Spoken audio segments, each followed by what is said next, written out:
All right, thanks for tuning in. We are actually live on YouTube, and I'm going to break down a tactic and strategy that I've been wanting to communicate and make a video about, and it's specifically around how you can create and repurpose content across multiple platforms. And I just went live here, it looks like about 30 seconds ago. So I'm also watching on this screen over here just to make sure I'm broadcasting okay, because this is part of the test, right? This is where I'm testing because I'm going to leverage this one piece of content and I'm going to 15x it, right? And I'm going to show you the tactics and strategies that you can do as well. So, as a medical marketer, life science, biotech, that's my focus, right? That's my jam. That's what I've been doing for the last decade. Well, I have clients coming to me all the time saying, hey, how do we create a podcast? How do we create an audio podcast? How do we create a video podcast, right? How do we leverage those, like creating shorter clips that we can put on Instagram and YouTube Reels and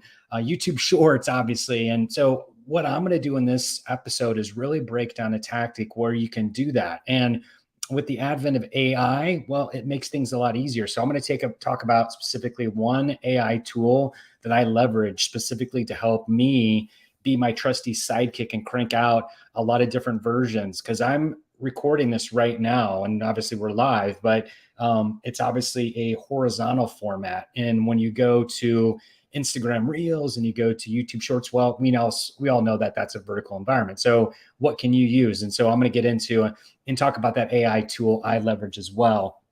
And again, I'm just looking at my screen here just to see if anybody else may be joining the live broadcast. And I'm going to get specific in what tools I'm using to do this live broadcast.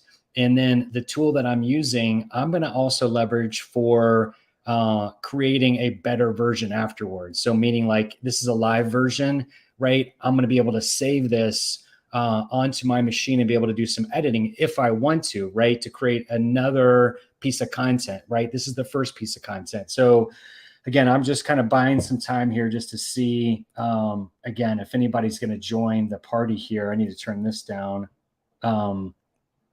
And so let's just get into it, right? So ultimately, again, if you're watching this, whether it's live or on the recorded version, that's the goal, right? Is to create multiple pieces of content. So if we think about this for a moment, this live broadcast, right? That's one piece of content. So I've got a little cheat sheet here that I'm going to look at to reference what other pieces of content that I'm going to leverage from this YouTube live. And I could have streamed actually on LinkedIn as well, right? This is kind of a test. I want to test this out for YouTube, see how it goes. And then potentially next week, what I'll do is a live version of this, but then also broadcast on LinkedIn as well. So right there, potentially doing a live version, now you're on two different platforms right away. So the goal in this episode is to break down 15 pieces of content from one piece. So let's get into it. One live on YouTube, and just as we're doing here, I'm going to turn this live version into, again, we're recording this too. So I'm going to actually put this on my playlist for a podcast. So that's the second piece of content that you can create. And I don't know if I'm going to do any editing from this live version. I need to look at it a little bit. I may cut the front end of it off, right? And then at least get into the podcast. That's one thing that you can really look at too from an editing perspective is, do you really need to edit it, right? Is it good is it good to go, right? Or do you need to get in there and, splice some things in there? Do you just need to cut the front end and maybe the back end? That's what I'm thinking I'm probably going to do with that to create that second piece of content. So the third piece of content is I'm going to extract the audio probably from the recorded version that I go on as far as the podcast link on YouTube. So again, we've got the live version, we got the recorded version on the podcast, and then we've got the audio. So that's going to be the third piece of content. I'm going to also get this recording transcribed, and hopefully it can get it transcribed to get enough to where I can really post an article from it. This is more conversational. What I do with a lot of my podcast is really get specific, and it's almost like training, more of a tutorial, those sorts of things. So it's really easy to turn into an article. So that's the fourth piece of content. The fifth piece of content is I'm going to repurpose the recording, probably not the live version, but the recorded that I do the editing on. That's going to be specifically for LinkedIn newsletter.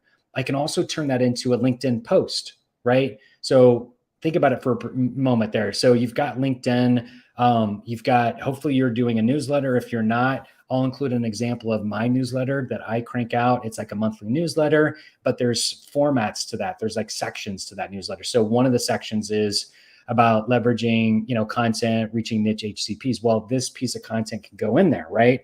So that's the fifth and almost sixth piece of content that you could create. So if you've got the newsletter, obviously, and then you've got the post actually on LinkedIn.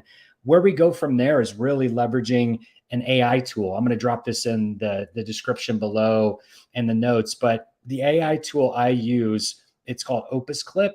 Opus Clip takes any type of long format and they turn it into shorter clips. What I love about this is when they do the shorter clips, it takes the horizontal view and it turns it into a vertical view. So I can leverage those pieces specifically for YouTube Shorts, Instagram Reels. It's great. The other great thing that it does, it specifically creates the vertical version, but it also puts auto captions in there, and it has some really cool fonts that it includes. And then also it will put emojis in there. It's like literally what I'll do is when I post the actual video on YouTube, not the live version, but the recorded version, once I post it in the podcast section, the play section, I'll put that link into Opus Clip, hit like enter, right? And then it'll generate, sometimes it's 10 different clips, right? And those 10 different clips are extracted from that long form piece of content, right? So, and it actually grades it. So it'll say, hey, this is a 99 like level clip. And you can tell it, hey, do I want 15-second clips, 30-second clips, or 60-second clips? Typically for me, I'm doing like a 60-second clip, right? And that 60-second clip, I'll have multiple ones. Like I said, I've dropped in a YouTube link specifically for one of the podcasts. It's like maybe a 7-minute video, and it cranked out like 10 different pieces of vertical videos that I could leverage for TikTok, Instagram, and then YouTube Shorts, obviously. So right there, I think it went over 15 clips, right? But that's how you really repurpose all these pieces of content, and you've got to connect the dots. So where I want to connect the dots from this live broadcast, I'm using, it's called StreamYard. You may have heard of it, maybe not. StreamYard's great. I've been leveraging it probably for 6 months now. I've also leveraged other platforms like Wistia, Vimeo, Vidyard as well. But what I love about StreamYard is you can connect all your social platforms. You can do a lot of different formats when it comes to on the screen. So let's say if I had someone else that I wanted to join this stream, I could easily put them in there. So I can't show that as an example because there's no one in the waiting room, but maybe I'll do that the next time. So StreamYard's great. StreamYard's really easy because then I can just connect to whatever social platform I want to. So this particular case, I am streaming to YouTube, but you can also stream to LinkedIn as well. That's where a majority of my audience is. So that's why I want to test, learn, and optimize based on this recording to see how it does. And then I'll broadcast hopefully soon on LinkedIn as well. And I'll probably simulcast, right? So I'll do it on YouTube and then also LinkedIn. So if you are trying to educate your niche HCP audience, think about how you can leverage a tool like StreamYard and also vidIQ and get those, I'm sorry, not vidIQ, that's another AI tool, Opus Clips, right? So if you can figure out StreamYard and Opus Clip, how you can leverage those platforms to crank out much more content, that's going to make you much more efficient, right? You're going to have so many more pieces of content. Again, this one piece of content really is going to crank out well above 15 pieces of content. So as you map out your content strategy for the rest of this year and going into next year, hopefully this has been helpful. And if it has, hit the like button, hit the subscribe button. Looking forward to connecting with you on the next episode. Bye for now.